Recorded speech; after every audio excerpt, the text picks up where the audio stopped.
My name is Mary Carmody, and I live in South Asheville. I'm part of a duo that's called Carver and Carmody, and we play around Hendersonville, Brevard, Black Mountain, Asheville, and we do a gospel brunch once a month in Hendersonville. In fact, I'm going to do a song from that a little bit later on, but anyway, I'm real happy to be here. Glad you're here. Welcome.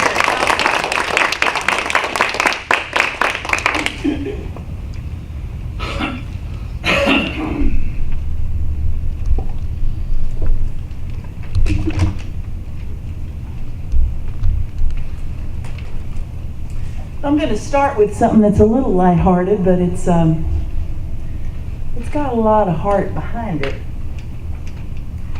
The last few years of life have been particularly chaotic for me, and but on the other hand, they've been wonderful, and I've come to realize how much I have to be grateful for, as I'm sure a lot of you feel the same way. And I wrote this song.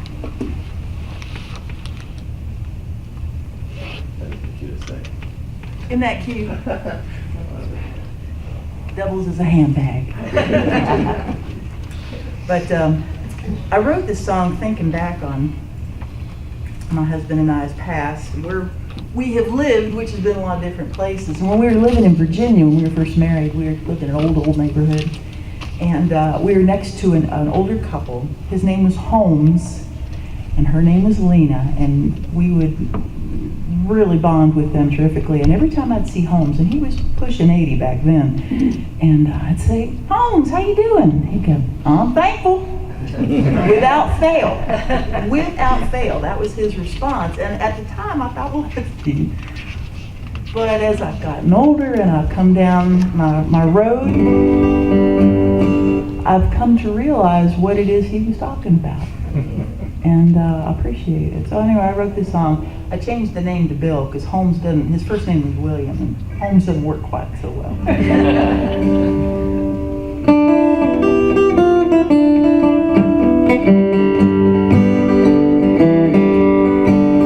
I have a neighbor, and Bill is his name. When I ask how are you, well, his answer is the same. He looks me in the eye and says I can't deny I'm thankful, thankful, thankful every single day.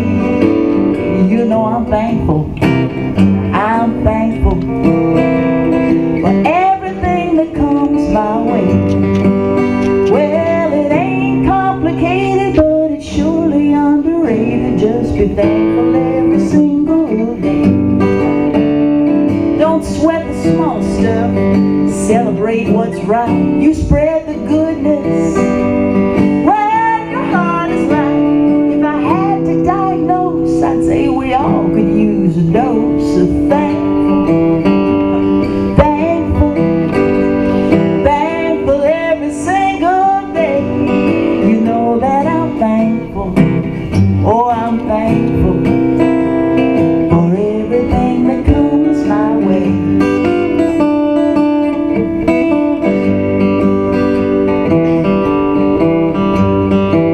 Well, you know I'm glad to wake up each day on this earth. I'm thankful for breakfast and also for desserts. I don't know my destiny, but I'm glad for you and I'm glad for me, and I'm thankful. Thankful every single day. You know that I'm thankful, oh I'm thankful for everything that comes my way. So holler at the trees, be glad for what you see, be happy your feet can walk, let good news be your talk. Give the one you love a squeeze and know that you are free, and be thankful, thankful, thankful every single day. Go on, be thankful, oh be thankful for everything that comes your way. Well, it ain't complicated, but it's surely underrated.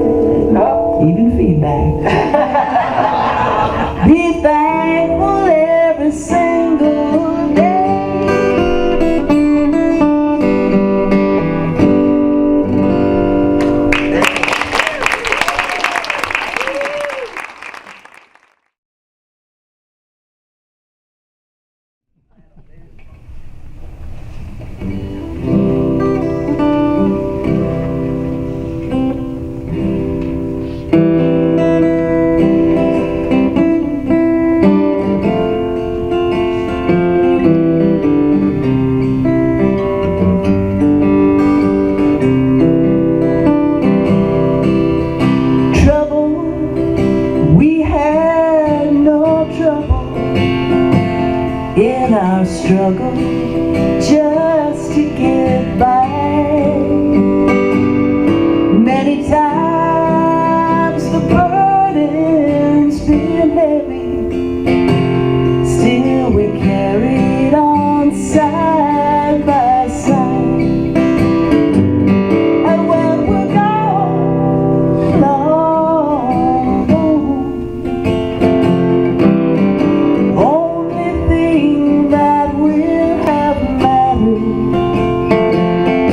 is the love that we shared and the way that we cared. When we're gone, long gone,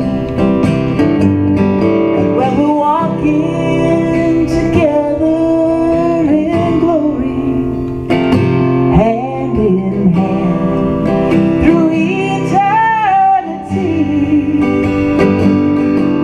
it's the love that will be remembered.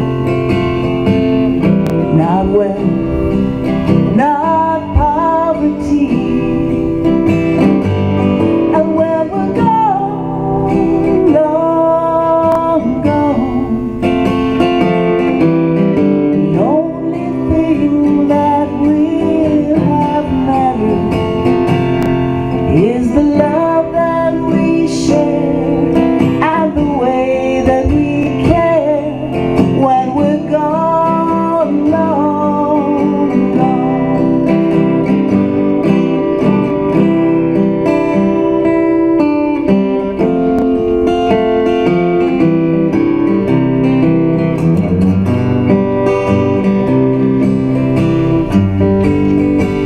And when we're walking together in glory, hand in hand through eternity,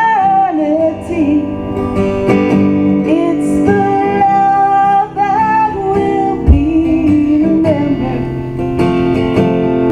Not wealth, not poverty. Help me out here. And when we're gone, long gone, the only thing that matters, the only thing that will have mattered is the love that we share, is the love that we share and the way that we care. When we're gone, long gone, and when we're gone, long gone, the only thing that will have mattered is the love that we share and the way that we care. When we're gone, long gone, yes, the love that we share and the way that we care. When we're gone, long gone. Beautiful.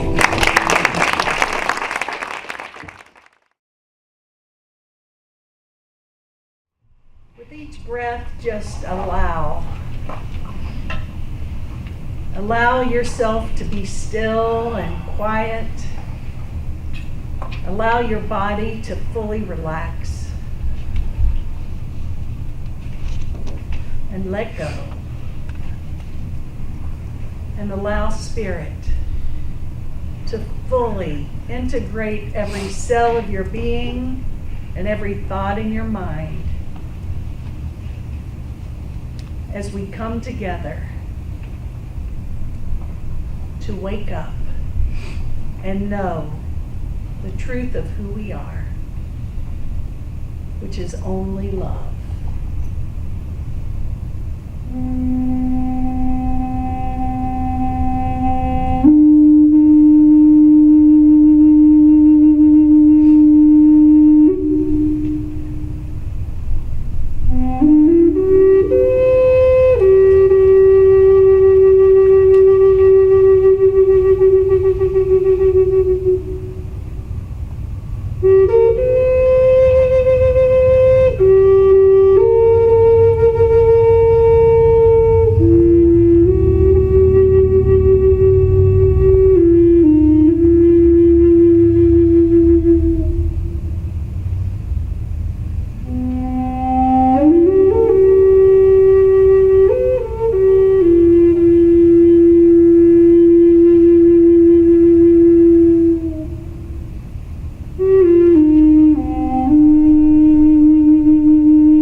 most powerful words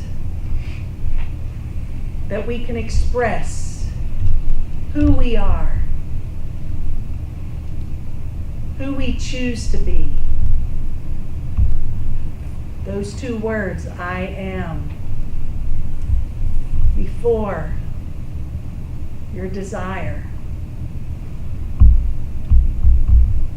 are allowing you to wake up and accept your role, your purpose, your function as a being of love, light, and transformation.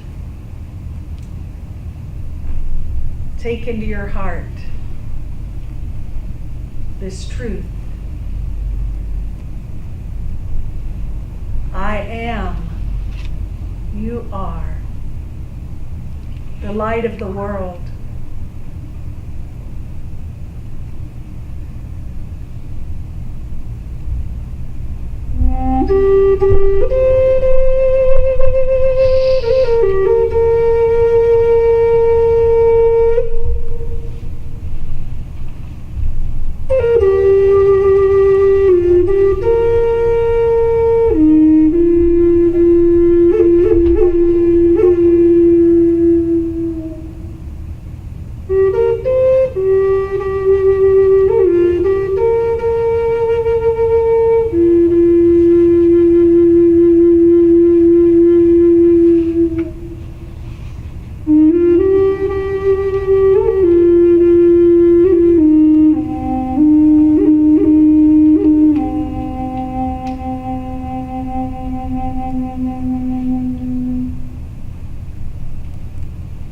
I am, you are holy.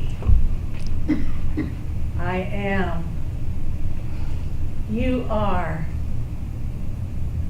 love. I am, you are the presence of peace. I am, you are divine.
So it is.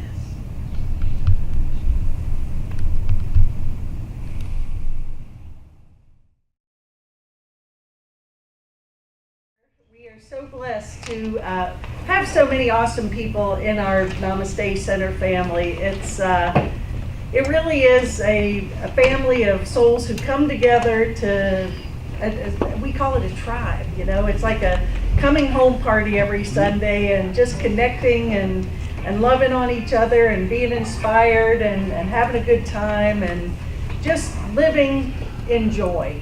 And one of my greatest joys is actually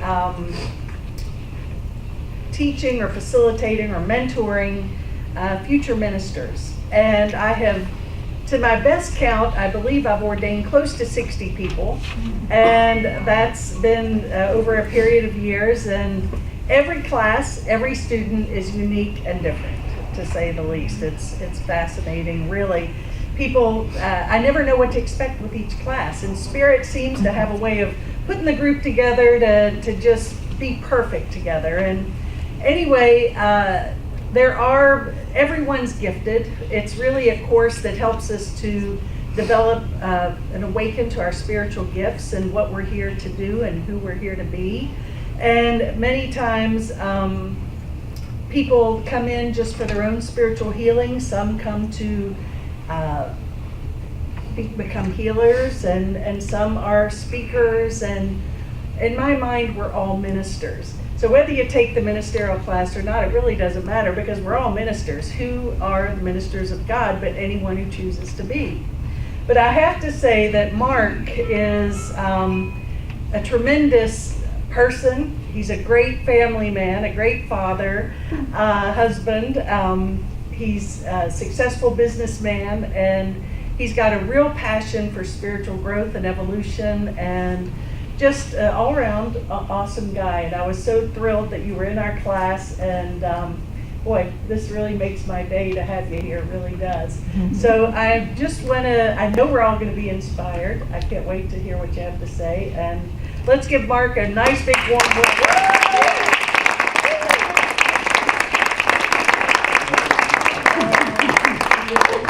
Good morning. Okay.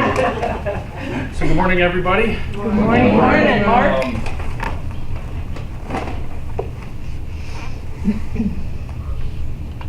I just wanted to say I haven't been this nervous since I had to sing the song at our wedding 18 years ago.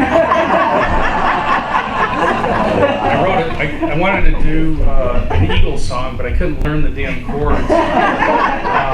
Love will keep us alive. It's just like, it's hard to get there. So I wrote my own song because that would be totally easier. Then I had to share it in front of 130 people. That's the next sermon.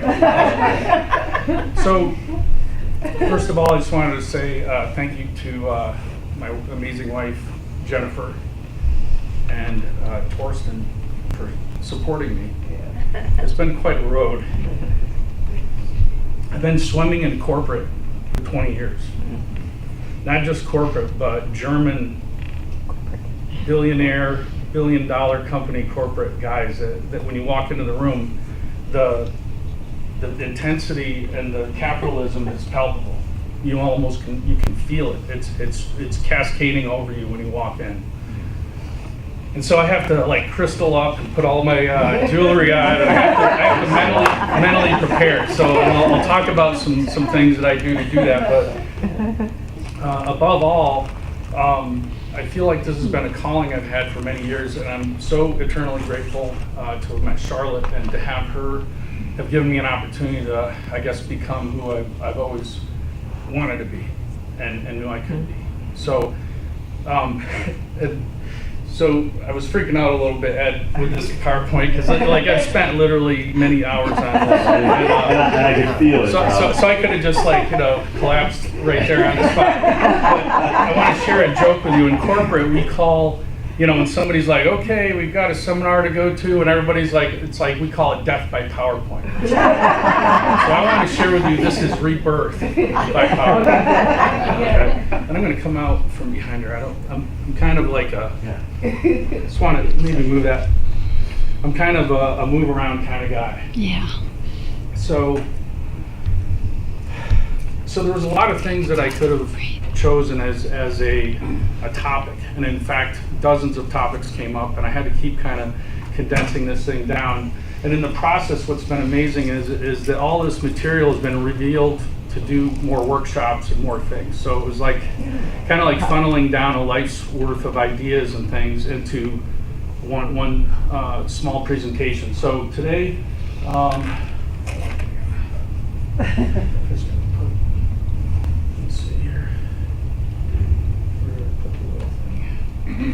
here it is. I just got to put my little USB stick in here. So in corporate, you get all these cool toys. You get laser pointers, okay? And you can walk around, go get coffee, be in the bathroom. It's so whatever you are. So, ultimately, I feel like that my journey here today has been a culmination of this lifetime and many other lifetimes. We take all our experiences, we can call them good or we can call them bad, but they all are condensed into who we are in this very moment. So a lot of what I try to capitalize on or is like some of these bigger questions, like, well, who am I? Who are we? How do we all integrate? So this is our story. It's not just any one person's story. It's all of our stories. And so I just thought I'd start by saying, well, who am I? This is a scene from about 30 or 40 minutes from where I grew up. Jennifer and I are from the Finger Lakes region of New York. This is overlooking Cayuga Lake. Beautiful country, absolutely beautiful. And it reminds me a lot of being here. Like if you blindfolded people up there and put them here, they would hardly know that you had moved them. And so I grew up with a very ambitious father. I have other adjectives, but I choose to only, I choose different words now. I'm really trying to rewrite my story because there is only now. It's taken me 49 years to let go of the baggage to allow me to stand here before you. It's been very difficult, but also very rewarding.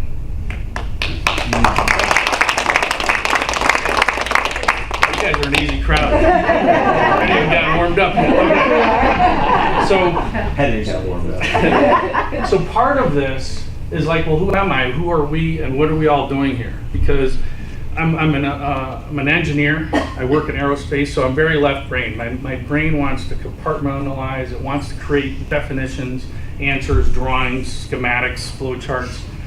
So when it comes to spirituality, that becomes very tough. It's like, well, okay, this isn't working. So what are we doing? So then the next topic comes in is like, well, what is religion? What is my spirituality? How are these two things immersed with each other? Okay, and I think we'll all agree that religion and spirituality, even though they want to be placed on the same foundations, they're two very dramatically different things. And that's what I think we all come here every Sunday for, is we hunger for the answers that we haven't yet realized. They're out there. We're reaching for them. We're just desperately trying to find who we are in this world. So when I was younger, it was defined by the Russian Orthodox Church. A very rigid, stoic. My father was Russian.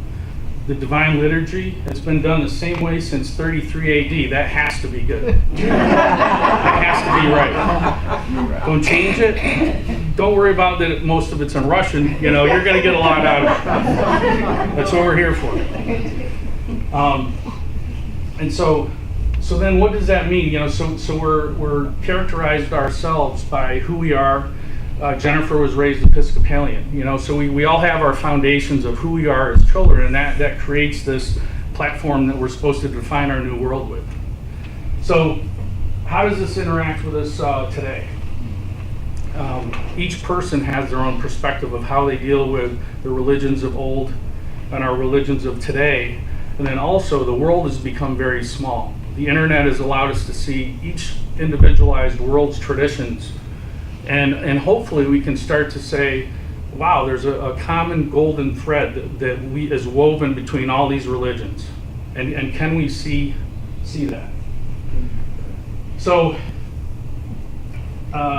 shortly after I met Jennifer in ¡98, I came to Asheville from Central Virginia, which by the way was in Lynchburg, which is the seat of Jerry Falwell. And I gotta tell you, the Southern Baptist energy in that area is just like, it's amazing. It's like fire and brimstone, and you couldn't walk down the street 20 feet and not have somebody try to save you. I mean, you know, it's like, I'm good. You know, they want to pray with you right there on the spot, and I honor that because their truth is as real as mine. Their truth and their what they feel inside is so real. They're willing to stop strangers on the street to share with them the grace of God that they're feeling. I have to honor that, like I would any other religion. So enter Ernest Holmes. So on Father's Day in 1998, I hadn't moved here yet, but I was dating Jennifer. And I showed up at a double wide in a cornfield in Fairview, which was at that time the Center for Spiritual Living in John and Barbara Waterhouse. It was on Father's Day. And I felt like, John and I have known each other from past lifetimes. He's like a second father to me. He showed me that men could cry. He showed me it was okay to be a man. And that his definition of a man has many different contexts. It's not just a provider. It's not just this tough guy. It's being sensitive and embracing the feminine. And Ernest Holmes, for the first time, started to chisel away these exteriors and facades to say, if you can control your thoughts, you can control your world, you can control your reality. And I'm like, well, wait a minute. I've been told every day up to this point that I'm not in control, that there's this guy cruising the clouds that's in control, right? I just got to follow him and get in line, right? But his arguments were so compelling that I had to stay with it. And so I think we bought this book in 2001, and Jennifer has a writing in it, and it says, "To Our Search," from 2002, or 2001. And so the name of this book is called Thoughts Are Things. And so all of a sudden, I was like, well, wait a minute. I had never realized how many old tapes were playing in my head constantly, running over and over and over again.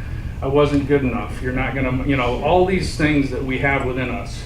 And so all of a sudden, Ernest Holmes said, wait a minute, we can erase those tapes and we'll replace them with new ones. That's pretty powerful, I hadn't heard that before, even though I've been going to church for my whole life. So that all of a sudden was a major thing. So that was step one. And then this guy shows up. Amazing philosopher, and he was a student of Helena Blavatsky, kind of some of the newest age thinkers on the planet at the time. And what he says is, if we do not believe within ourselves this deeply rooted feeling that there is something higher than ourselves, we shall never find the strength to evolve into something higher. And he has so many good quotes, but he was so rooted in his beliefs. He was so convinced that this information wasn't his information, it was information from the divine infinite. But he went ahead and he built the first Goetheanum in Dornach, Switzerland. It was at the time, it's near Basel, Switzerland, and at the time it was the global center for New Age thinking on the planet. A lot of people didn't like it. All of a sudden we could see that the realities of the old paradigms were starting to shift, even way back then. So he built it. And then it was burned to the ground in 1923. Complete sacred geometry. You see all that? You can see there's a door. You can see the massiveness. Artisans toiled for years and years to create this out of wood. And the views of that day were very unpopular. It's like, wait a minute. There was ideas that maybe Nazis were involved or whatever, but whatever it was, the higher powers that be, it's like, wait a minute, we don't want you to think for yourselves. We want you to get in line. We want you to follow our flow. He was so convinced. So every time I see this photo, can you see him right there? He's standing here. Oh. This is him, right there. Oh my gosh. You see him? That shows how big it is. That was just a day or two after. It had literally burned to the ground. Just think about somebody like having this happen, like years and years worth of work burned to the ground. And I said to myself, if there's a person that is so convinced in his beliefs that he's willing to go on and can go on and pick himself up, then I want that. I want some of that. So he built another one. That later that week he started designs for the next one. He's like, I will not be stopped. I will not be deterred. And so the second Goetheanum was completed in 1928. He's like, hey, I'm cool. You guys want to burn this one down? It became the largest freestanding concrete freeform structure in the world. It's bomb-proof, it's fire-proof, it's termite-proof, right? Yeah. So I can get my brain around that because there's somebody that's like, I can hitch my wagon to that. He's walking in his truth. And he was so convinced that this knowledge wasn't just his, it's ours. It's ours to know, to feel and take in for ourselves. And this is the inside of the auditorium. And you could spend a lifetime just trying to figure out the symbolisms and the backgrounds that are there. Theosophy there's books and volumes. Jennifer and I met, Hopi Elder was doing a study class in Black Mountain, and it was a study group called Knowing Higher Worlds, and it was one of the quintessential Rudolf Steiner books. It was the kind of book where you'd read a paragraph and it just shut you down, and then you'd have to like set it down for a day, and you'd have to come back to it. You were just wrecked. You'd just I didn't know what to do with this stuff. And we got to visit it this year together. It was my second time there, but I felt like that I owed it to myself and to my soul to get there. And once I got there, the energy was off the chart. I could do a whole other segment on that. But the important thing is that it's like, well, who do you align yourselves with? Who do you want? Who do you have as your idealists in this case? So, sorry, Jen. It's a good picture, actually. So otherwise, I wouldn't have used it. Jen's like, really? Are you going to take this or what? Right? Definitely a selfie. I can see the Torsten's just like, we're cool.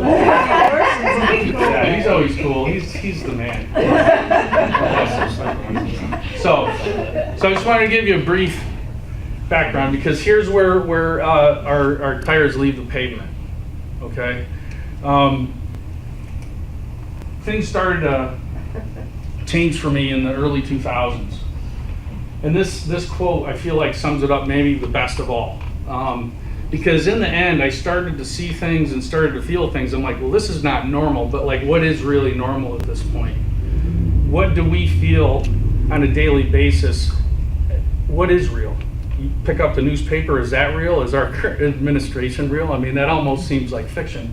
And so I think anything that we can explore on this earthly planet at this time or in higher realms has to be just as real as anything as this floor we're standing on.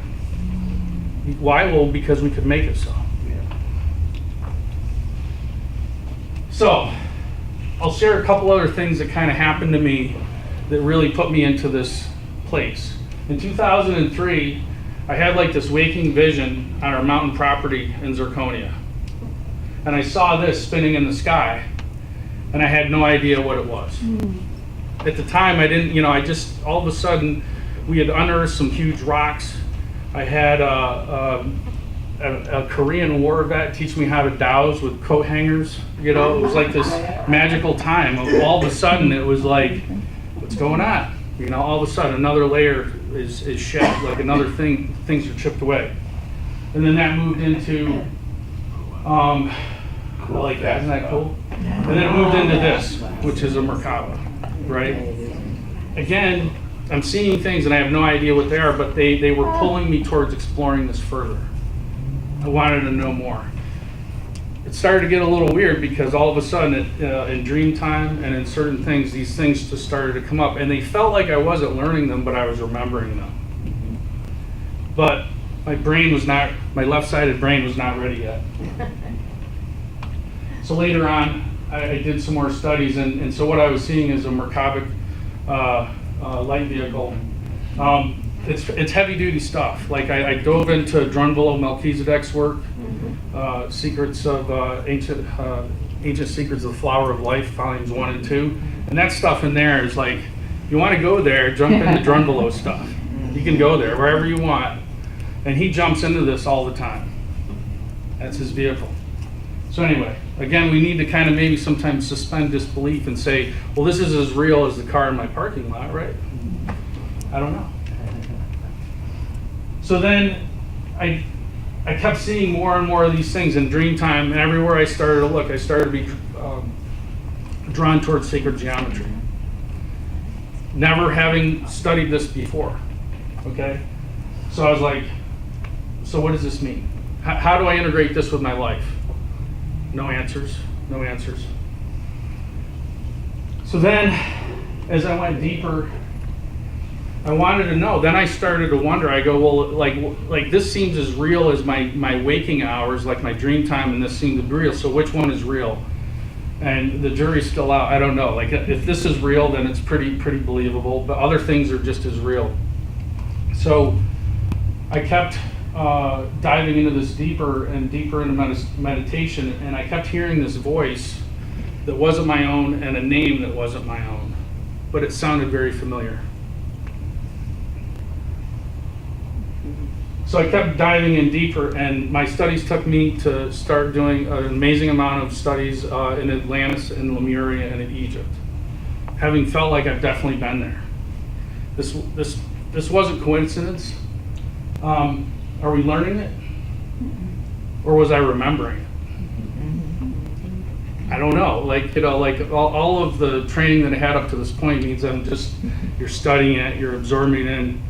But as I went in, also asked ourselves as a collective group, and what I've had to really do is it's okay not to have some of these answers. Like, because what's amazing is we're so wanting to have these answers, these concrete answers, these black and white answers. I've come to the conclusion that they're not that easy to obtain, and that's absolutely okay. It's okay to have gray areas and not have everything black and white. And society wants to put everything in these little boxes with a neat bow on it, and we have to contain it. So I'm asking myself, as we ask all of ourselves, who are we as a global collective? Like the world has gotten really small all of a sudden. So these are all questions that we can continue to ask ourselves. And, you know, I've had to ask myself very regularly, you know, can I see the divine in all of this? Like can I let go of all the past realities that have made me believe that, well, Christianity is really the only way to go. These other things are not as such. I believe that we definitely can, and I could claim, yes, of course we can. And that's kind of the foundation of the Namaste Center, and that's kind of why I feel so at home here, is because I have this stuff. I want to unpackage it, and I want to leave the messy wrappers all over the floor. I want to leave everything as it is while I still try to figure it out and walk through it every day, while I'm trying to unpack all this stuff from this lifetime and other lifetimes and understand, what does that mean to me today? Okay? So then, if we come back and stand on the foundation of Ernest Holmes, the universal mind contains all knowledge. It is the ultimate potential of all things. To it, all things are possible. Amen. That trumps everything. Hated to use that, sorry. But, yeah, anyway, that energy is another topic altogether. But what I can say is that if you look at the blue marble, like Torsten's big into space, and he's constantly talking about the space station and this and that, all of a sudden, whenever the astronauts leave the planet, they immediately realize how insignificant we've become. You know, they're going around, they're like, wow, it's like spaceship Mother Earth. We're all in this together. And that's really powerful. Like, you know, but it takes a long time to get there sometimes, you know? So I want to throw this in. So at this point, everyone's like, okay, enough of this woo-woo space stuff, so let's get on with it already. And then I had to put this in there. I had to put a dash down in here. That's for you guys. That's a shout out to the dash outs. Okay.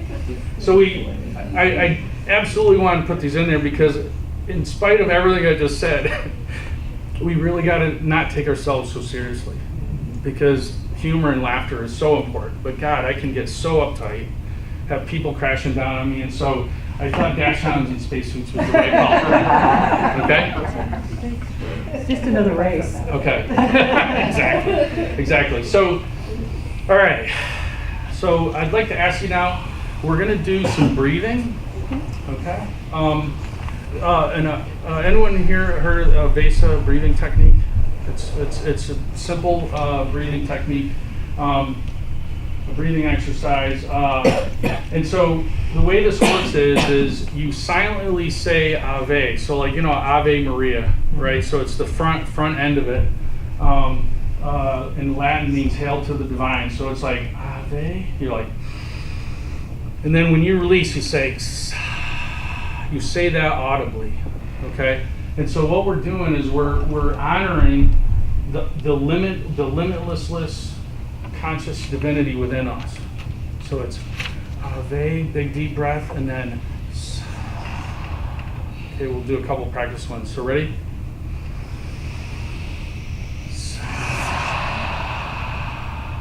Okay. Okay, so we're going to do 4 of those. Okay? Before I do that, I'm going to go ahead and tune this. And so there's a couple other things that we're going to do.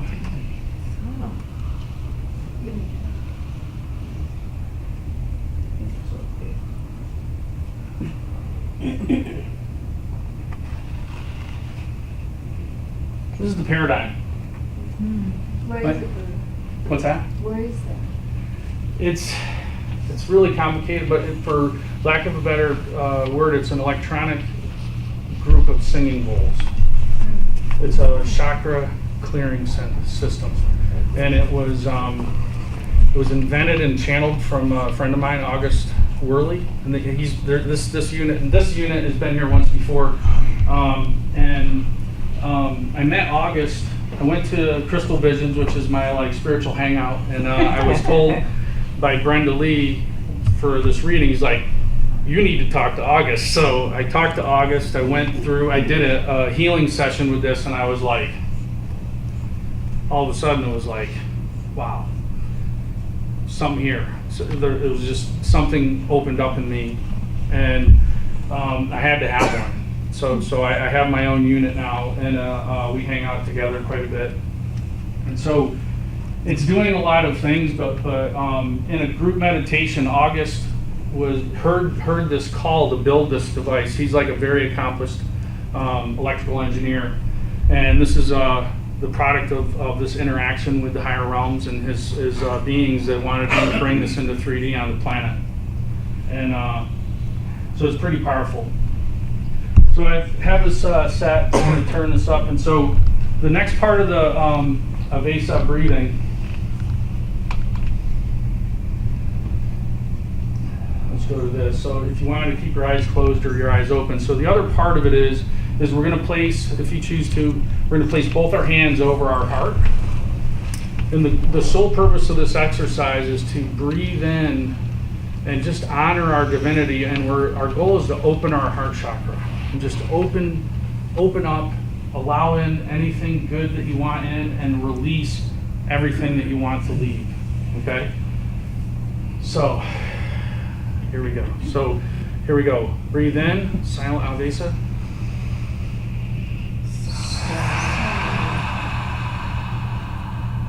Again.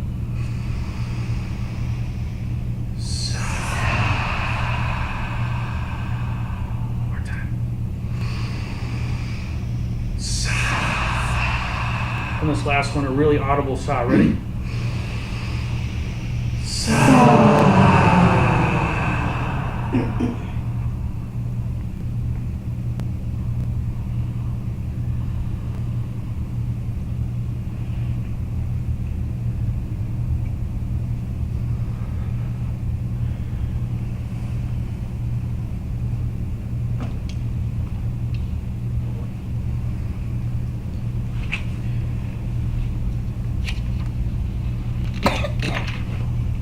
Okay.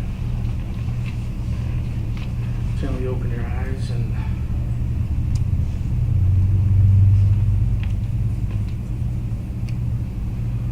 okay.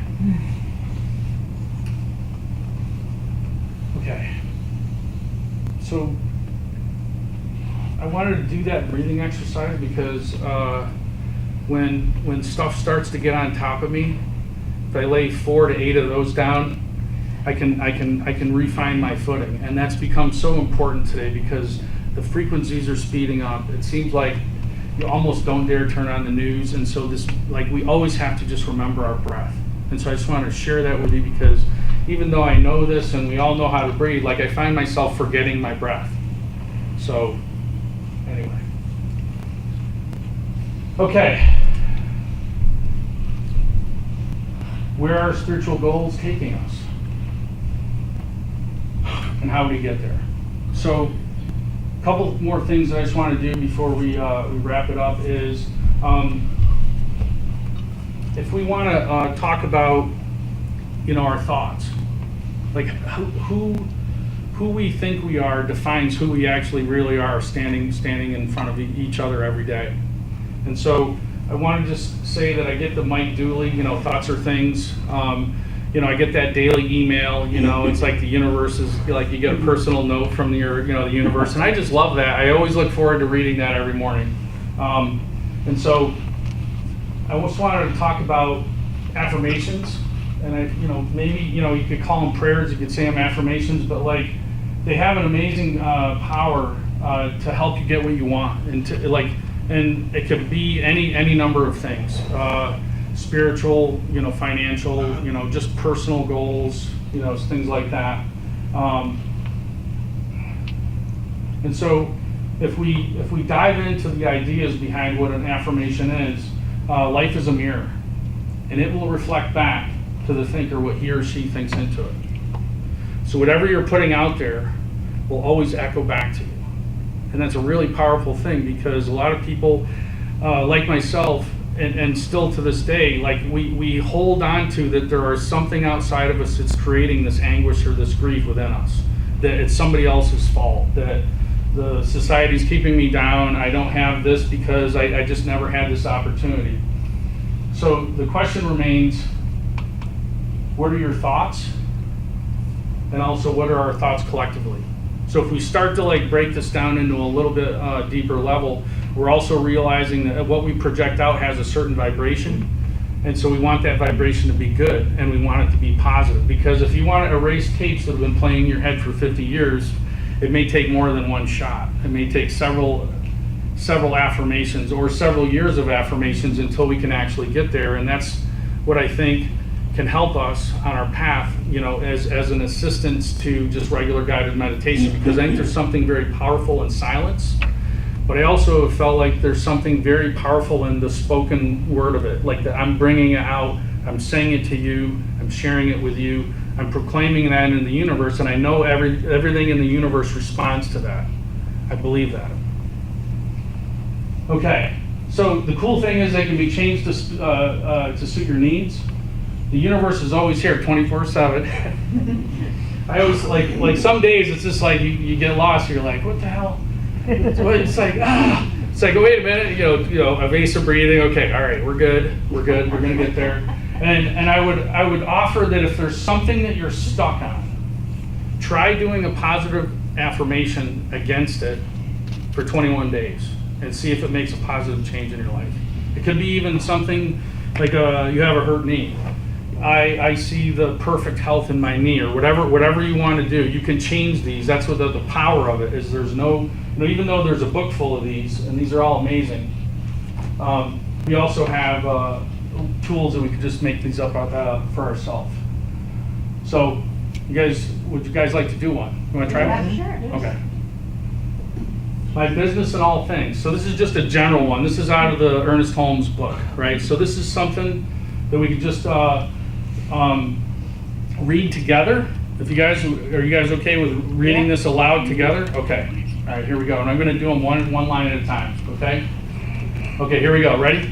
My business is directed by divine intelligence. The all-knowing mind knows what to do and how to do it. I do not hinder, but let it operate on my affairs.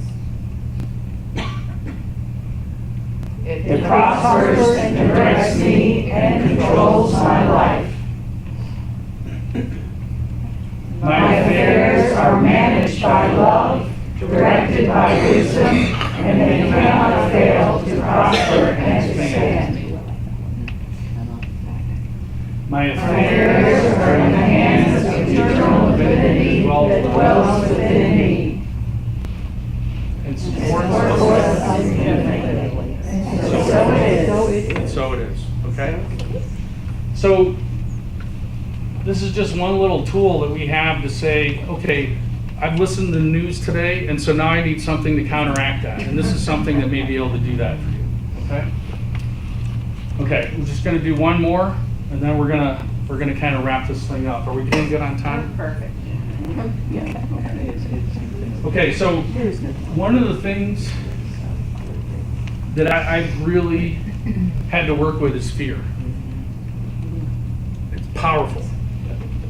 Who here has been really scared before? Like fear, like palpable fear, like hearts in your throat, like take your breath away fear, right?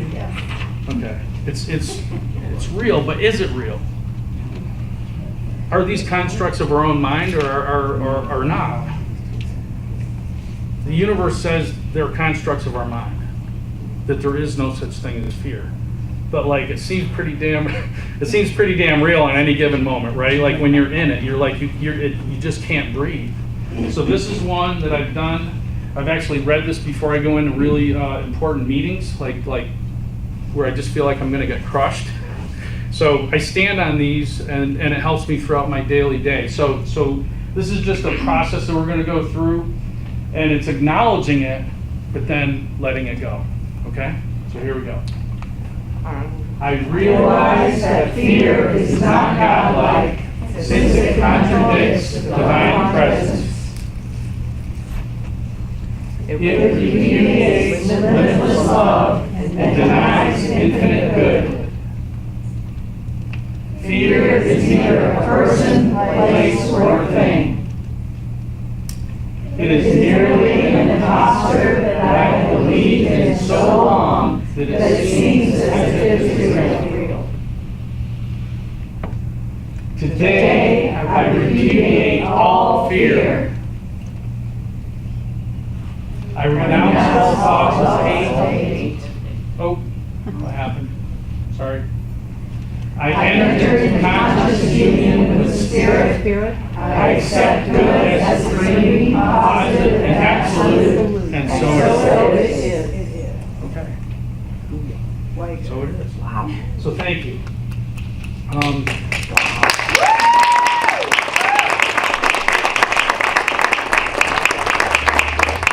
So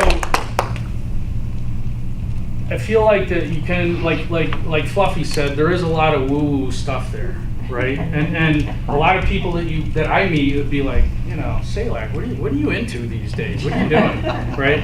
But I also know that in our any given day, we have these opportunities to take a moment, center ourselves, and each moment can make a difference. If we can change our negative vibration to a more positive, we can raise our frequencies up to a higher one, then all of a sudden, if you look down on that little blue marble, all of a sudden that radiates out all over the planet, because there is only one, the collective one, the all-knowing, and I really firmly believe that we are powerful creators of our own destiny. Okay? And so the whole kind of circle around moment of the sermon is, so who am I? And then we can all say these together. I am love. Who are you? You are love. And then who are we? We are love. And so it is. Sorry, that delay was rude. And so it is. So that's it, guys. Thank you.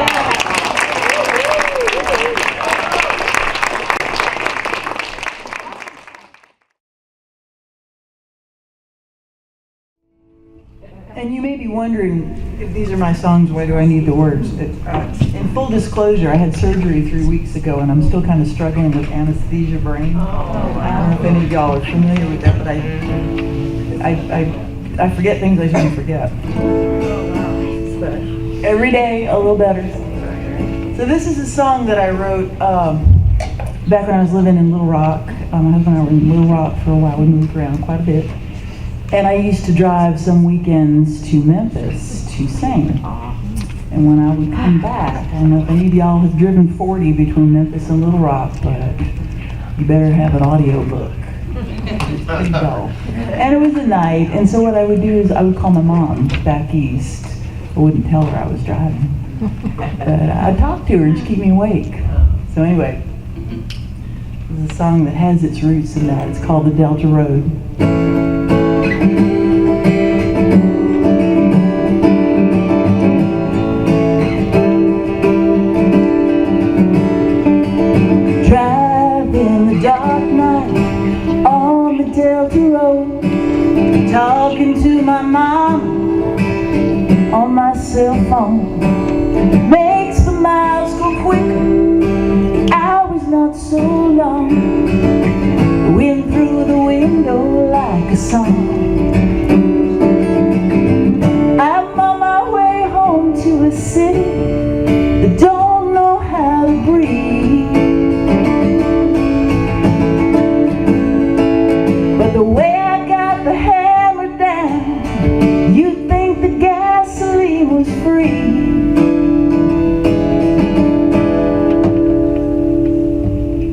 Her voice, it comes to me through the air and through the ground.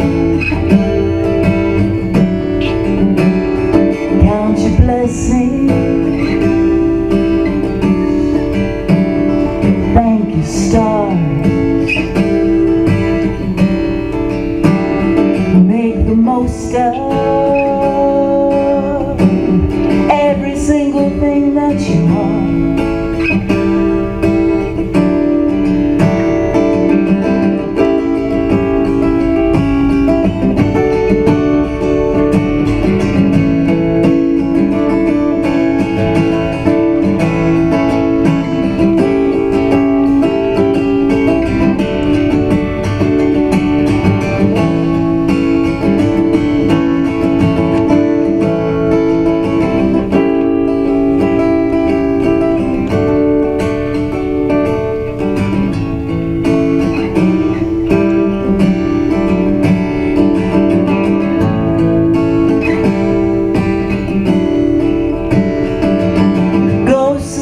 I've said and done, riding shotgun in my mind. I'm wondering if my best self somehow been left behind.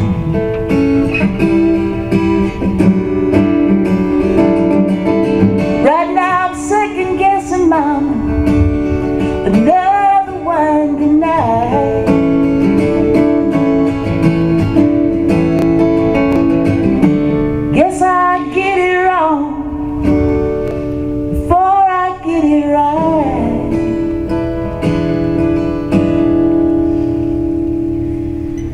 I'm getting closer,